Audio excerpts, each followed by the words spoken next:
조선인 강제징용 노동자들의 한인설인 군함도 등을 유네스코 세계문화유산으로 등재하면서 일본 정부가 강제징용 피해자를 기리는 조치를 하겠다고 국제사회에 약속했는데요.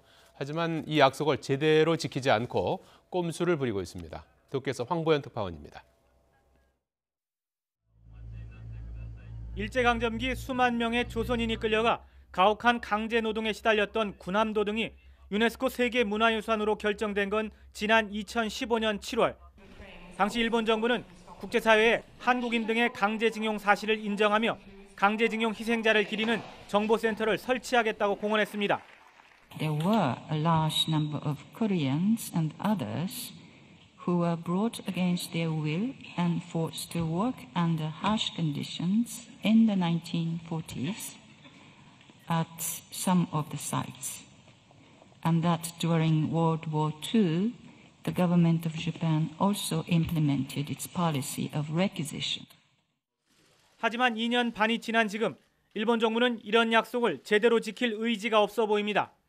일본 정부가 유네스코에 제출한 중간 경과 보고서입니다. 일본의 산업을 지원한 한반도 출신 노동자들이 많이 있었다고 적고 있습니다.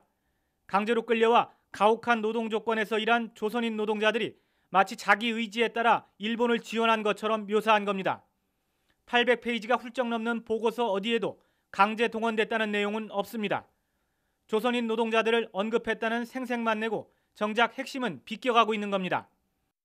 강제노동 희생자를 알리는 정보센터를 도쿄에 세우기로 한 것도 꼼수라는 지적입니다. 군함도 등 관련 현장은 모두 규슈 지역에 있는데 1000km 이상 떨어진 도쿄에 관련 정보센터를 세우겠다는 건 앞뒤가 맞지 않는다는 겁니다. 우리 정부는 일본이 국제사회에서 약속한 대로 강제노역 희생자들을 기리기 위한 후속 조치를 조속히 성실하게 이행할 것을 촉구한다며 유감을 표명했습니다.